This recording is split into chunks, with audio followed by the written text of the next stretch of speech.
Welcome up wires back to a small little video. I just wanted to talk a little bit about Windows Mixed Reality as a platform and its discontinuation, because Microsoft just announced that in fall of 2026 they will be discontinuing the Windows Mixed Reality brand. This includes every headset that was currently released will not be functional as soon as fall of 2026 happens if you decide to download a new copy of Windows 11 or if you decide to get a new computer. It will still work on older copies of Windows, but once that's gone, it's not going to work anymore.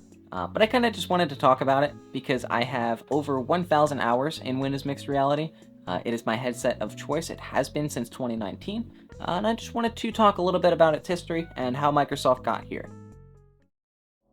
Windows Mixed Reality was kind of positioned as the mixed reality version of your desktop. So it would show your computer and all the programs. You could mess with any of the programs that you wanted to, but you could do it in a mixed reality state as well. So if you wanted to, and you had the headset that was capable of it, you could put a virtual couch in your room or like a virtual model and have this sort of AR technology in your home. Or if you wanted to, you can connect it to the Microsoft Store and play video games. It was a great way for manufacturers like Lenovo, HP, Dell, Samsung, all these guys to get into the industry without needing to make the software or the platform in order to launch their hardware. If a headset manufacturer just wanted to make a headset, they could essentially release it with little to no risk. It was also the first PCVR headset with inside-out tracking that was super easy to use, because at the time, a lot of VR headsets use sensors that you'd have to hang up in your room with like these giant poles and a whole mess, and it was just a wire going around, and the controllers weren't that good, they weren't universal. So for something like this, it was just two cables, you plug it in,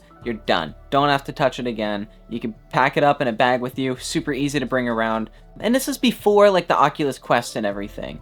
I got mine back in 2019. It was like this little Acer blue VR headset. It was cheap. I got it for like 150 bucks off Amazon, something really cheap like that. And it was great for the time. I played Super Hot for the first time, the demo that came with Windows Mixed Reality. It was something else. It was the first time I've been able to experience a piece of technology and be excited for it.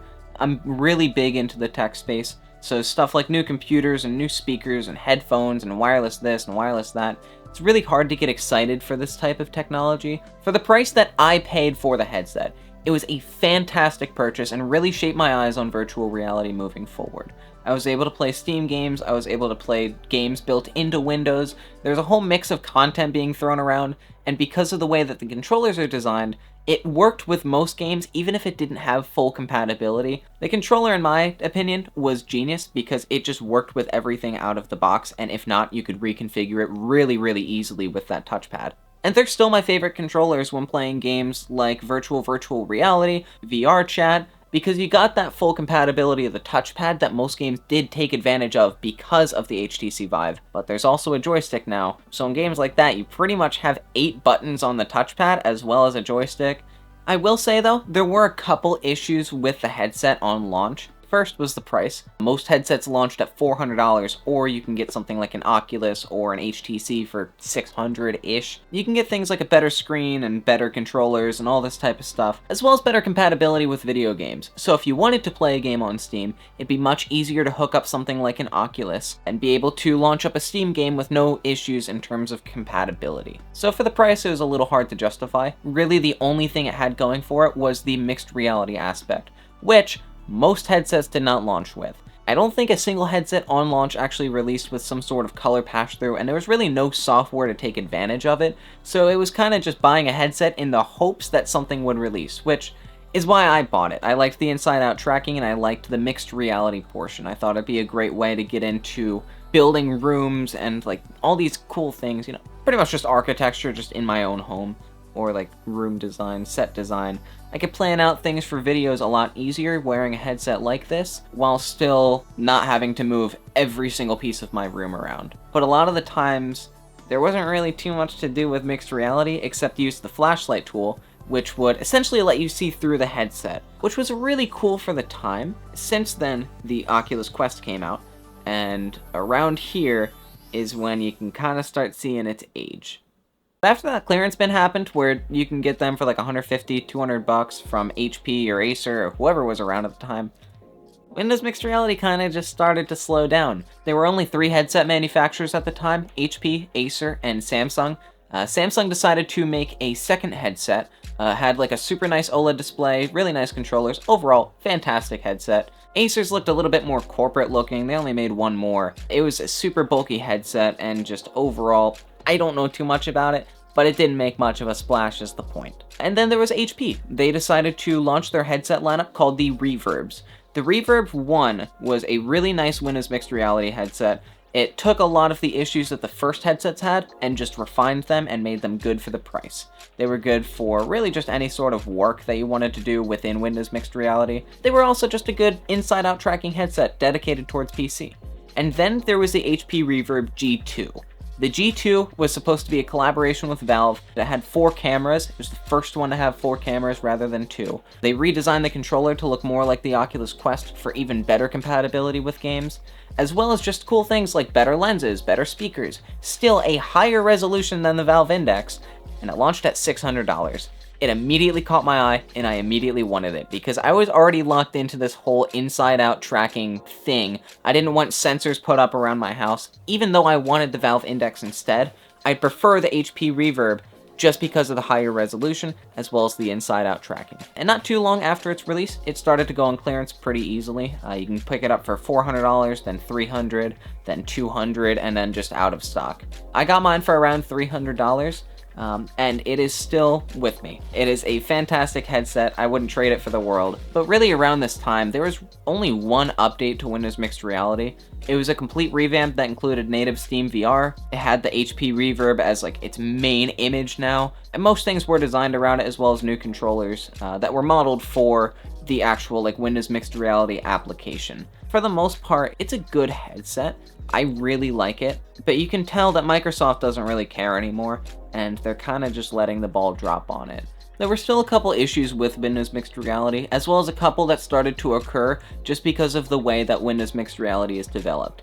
As a software, it's built into Windows 10 and 11. It's pretty much something that has to stay with Windows, and whenever you want to launch Windows Mixed Reality, it binds with your copy of Windows. So because of this, making modifications to the software is much more difficult, which means that they didn't really care as much. It was kind of just hard to justify the purchase, because even though the headset was fantastic, software behind it was very, very lacking, and a lot of the cool pieces that made Windows Mixed Reality unique were starting to get removed. Stuff like the home menu had a bunch of different applications that you could see, like the Super Hot demo, or you could see like little video pieces or music and stuff like this. Things to interact with is what I'm trying to get at. It had a lot of that, but since then, they took down pretty much every single software that was on their Microsoft Store related to Windows Mixed Reality in favor of native Steam VR support. It's a great way to get around the whole Windows Mixed Reality mess, because not too many people liked it and it wasn't getting much support. But you could tell Microsoft didn't really care, and if this headset was going to sell poorly, they weren't going to do another. This, on top of the constant tracking issues that Windows Mixed Reality had, because it still uses lights. It doesn't use IR sensors, it uses lights. So if it's a too bright of a room, or the light's too close to the camera is going to get all weird and funky and not start to track that stuff. And if it's a low light, you're stuck. There's definitely some issues with tracking, and they still weren't resolved with this. So as people like HTC and Valve and Oculus really started to develop their headsets and make the tracking better, make the software better, Microsoft was still sitting here with that stupid standard of having the lights and everything. The only reason I could think as to why they would keep this is because of the whole business model of you could just bring this anywhere and it's gonna work. So because of that, G2 didn't really sell too well, and nowadays, there's only about 100,000 to 200,000 headsets being used daily, which compared to the market, it's still a pretty big chunk, but you gotta take into consideration how many of those are those crazy Acer headsets or actually being in business use, not for gaming. And for gaming, it's not too much of an audience. I have yet to meet another Windows Mixed Reality user at all in like the last month. So to my knowledge, I'm the only one out there. Which leads us to where we are today. There are currently 0 headset manufacturers. Microsoft decided to cut back on their software and completely remove it in fall of 2026. If you decide to update your copy of Windows, as in reinstall it or get a new computer, it's no longer going to work. Your headset's going to become a brick. Microsoft did give us a 3.5-year heads up about this, But even just to kill off headsets like this, my purchase of this HP Reverb with the upgraded lenses, the controller straps, the whole everything, the couple mods that I gave to it, they're just gonna be useless. And I know that's how it happens whenever you get a new headset, and I appreciate Microsoft for giving us 3.5 years to get a new headset. But a lot of people are just buying these because they went on clearance, or a lot of people have had them, or people just have headsets that don't work and this is their backup. So it kind of makes it whenever things break in the headset, like let's say your lens is scratched or your controller breaks, what's the point in keeping it when you could invest that money into something like a new Oculus? But now that Windows Mixed Reality is kind of being phased out and Microsoft's not really caring, you can really see where the corners were cut and what things changed and how they could have kept this alive, but just killed it due to, honestly, just poor marketing and just poor performance out of the headsets. There were a lot of companies that wanted to do something different. HP Reverb is a great example. HP wanted to make a super good, mid-range, PC-only headset, and it was the only thing like that on the market. There was really nothing like good if you were a PC player, outside of getting something like a Quest and just connecting it to your computer. So having this mid-range headset with a high resolution and all these like good features, maybe not the most premium thing out there, but definitely good, much better than the Rift for just a couple $100 extra. They really tried to do something unique here, even being the first Windows Mixed Reality headset with 4 cameras rather than 2, but Microsoft was just really stubborn on keeping those lights for that whole Windows Mixed Reality feel that they give. Tracking suffered from it, the community suffered from it, and especially with stuff like the PSVR 2 releasing. It really does look outdated now, which sucks because the headset itself is fantastic. It's just the Windows Mixed Reality that sucks. And with everything closing down, it cuts off that super easy way for manufacturers to get into the VR space. It loses trust in Microsoft. I really don't have too much trust in them moving forward with virtual reality. I definitely won't be buying another headset from them. There's lots of software that's kind of just being cut off entirely and is not going to be accessible again. And honestly, for me, I feel completely abandoned right now. I feel like I bought this headset and there's no point in keeping it anymore. I'm already looking for alternatives, and I feel like now is a great time for Valve or some other big VR company to really release a good PCVR headset with inside-out tracking. Because I think there still is a market for inside-out tracking when it comes to the PC market.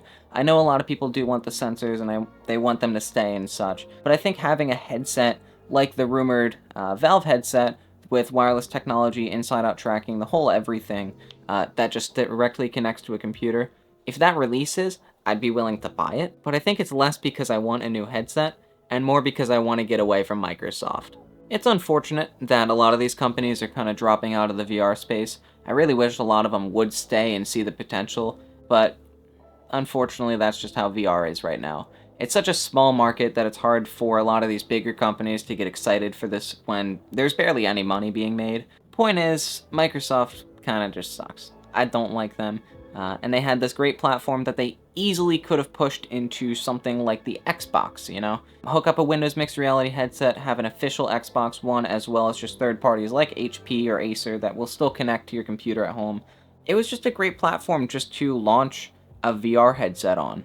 And I think a lot of manufacturers missed out on that because Microsoft did a really, really poor job at marketing Windows Mixed Reality, as well as keeping it alive, and staying up to date as VR technology keeps on getting better. A lot of manufacturers wanted to do a lot more with VR, and I feel like Microsoft kind of set them back a lot because of the Windows Mixed Reality standard. And I hope moving forward, if Microsoft were to enter the VR space again, they learn from their lesson with Windows Mixed Reality.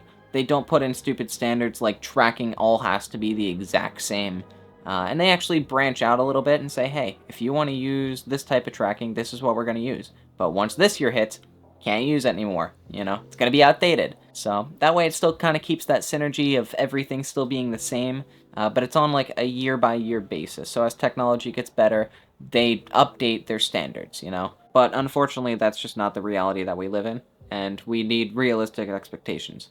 And what happened was that Windows Mixed Reality didn't sell too well. All the developers who were making VR headsets decided to drop out. And Microsoft didn't have any source of revenue anymore after taking down everything from their Microsoft store because they decided to do that for some reason. Don't know why. So yeah, Windows Mixed Reality is killed off. What's next?